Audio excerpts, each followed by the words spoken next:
Meron po akong ikikwento at dito na po ako magwawakas. May isa pong mayaman na mag-asawa, mayaman po sila. At pagkatapos, meron po silang isang batang anak, batang anak. So, ang nangyari po ay namatay po yung asawa nung lalaking mayaman. At ang ginawa nung lalaki, dahil hindi niya kayang mag-alaga sa pag-aasikaso ng mga kayamanan, meron sila. Nag-hire siya ng isang tagapag-alaga. At sa kanyang pag-hire ng tagapag-alaga, ang ginawa naman, nakaswerte siya, dahil yung tagapag-alaga, minahal ang kanyang anak na pangarap-anak. Mayroon lamang akong salibong buhay, ang kakait lang sa'yo ibibigay.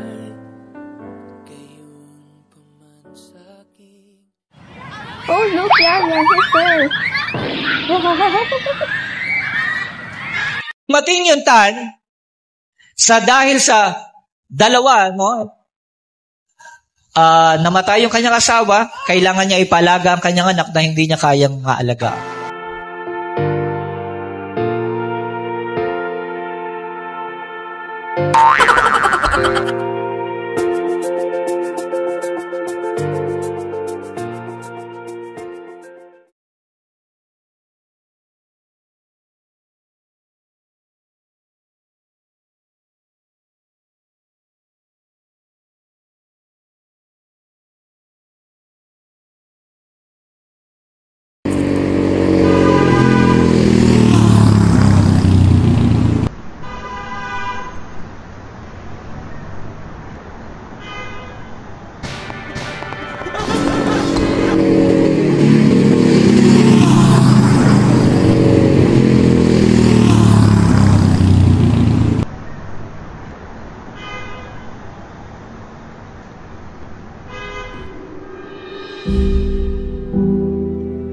So, dalawang sakit at tumama sa kanya.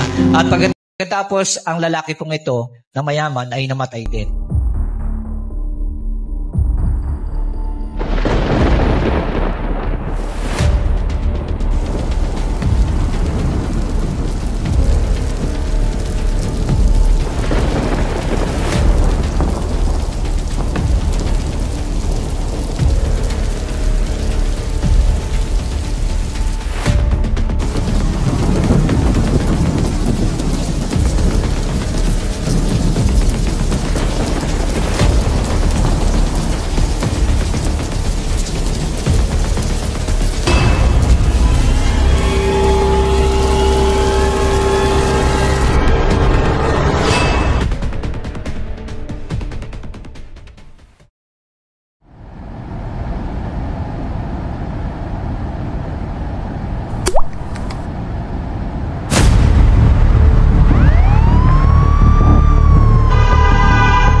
So dahil ang bata,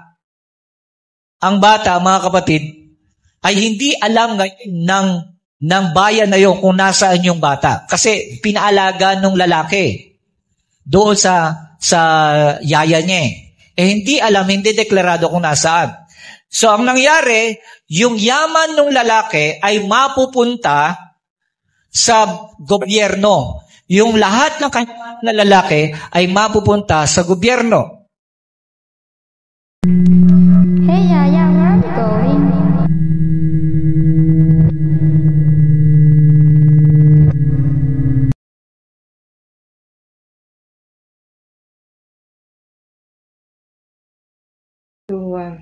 You're just today, Yaya. Where are you going? You're always leaving, Yaya. I don't like it.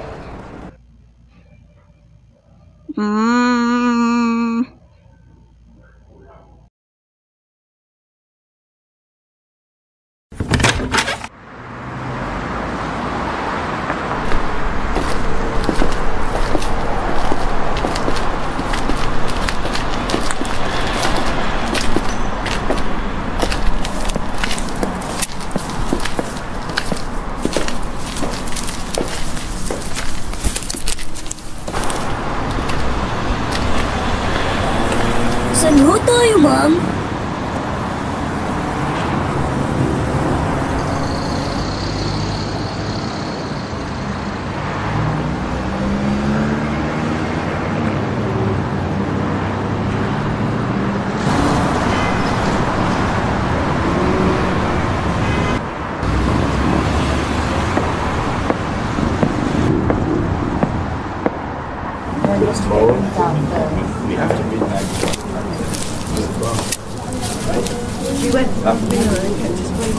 Ano ko sadya nyo?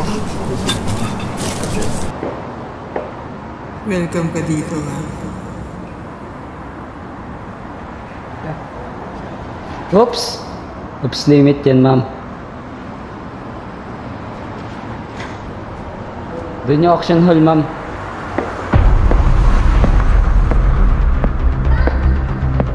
Saway na matanda to.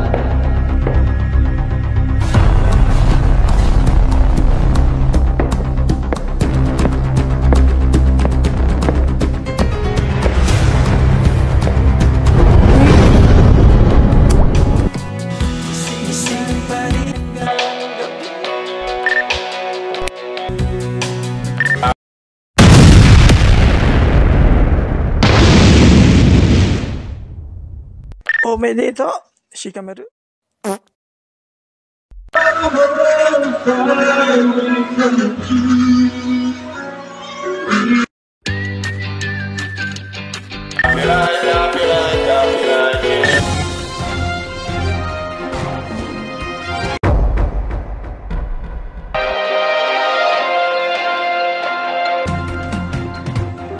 Salamat, Louie.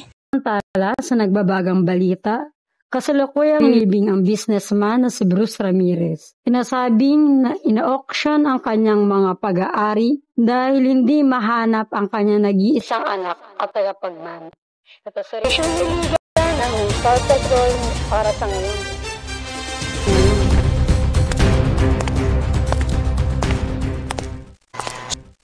So, ang nangyari, mga kapatid, nung ino-auction na yung mga laman ng bahay, pumunta yung katulong doon, yung yaya doon, at pagdating ng yaya doon, napunta ang kanyang interest doon sa picture ng kanyang inaalagaan.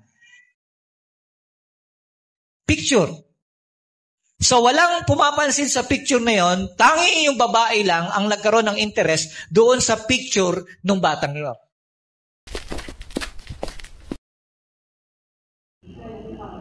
Hello po ma'am, gusto niyo po ba yung kotse na yan?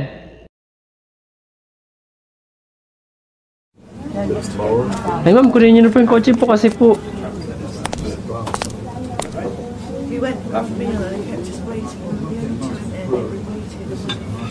Ay okay ma'am, sige po.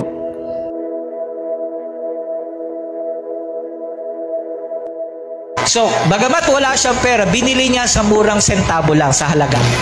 So, nakuha na ng babae yung picture nung bata. Ang problema, kaya kinuha po ng gobyerno kasi walang last will or testament. Walang last will and testament na binigay at ginawa ang lalaking ito. Yung will para ipamana kung kanino mapupunta ang kanyang ari-arin. Wala. Kapag wala, kukunin po ng gobyerno yun. So yung babae, bumalik doon, hindi siya nagpakilala na inaalaga niya. Ang tanging binili niya lang yung picture ng kanyang inaalagaan.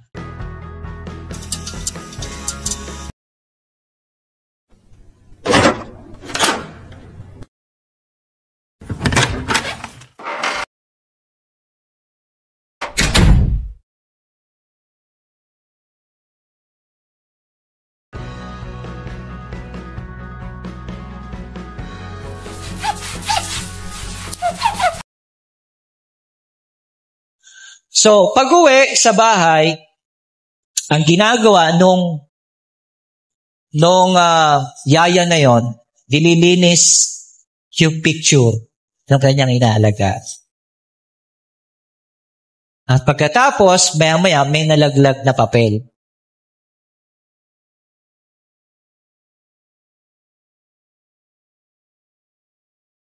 Nung damputin niya yung papel, nakita niya, yun yung last will and testament na namatay. Alam niyo kung ano nakasulat?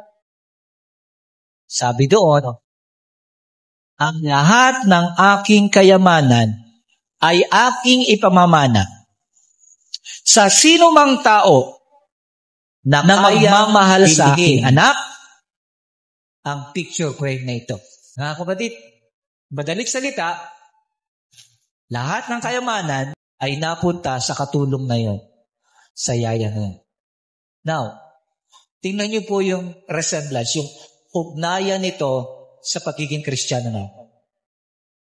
Ang sino mang tumanggap kay Kristo bilang Panginoon at kanyang tagapagligtas ay tagapagmana ng kayamanan ng kalangitan.